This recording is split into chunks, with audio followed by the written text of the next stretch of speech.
Today, I am going to teach you how to install the Kami Chrome extension. You may need this extension because your teacher is assigning you work that happens in Kami, either from Google Classroom or from Schoology, or maybe you're a teacher and you want to start using Kami in your Google Classroom to assign work to students. This is how you get it. So you just go to Google and you search. Look, it's the very first thing because I just searched for it. And you're going to click on the very first one. It's going to bring you to the Chrome Web Store. You're going to go ahead and click Add to Chrome. It's going to pop up this little box. You're going to add the extension.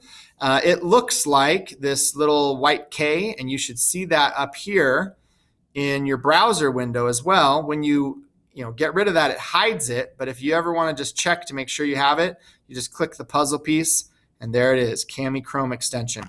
Hopefully that helps you. And then you can start using Kami for all your assignments. Bye.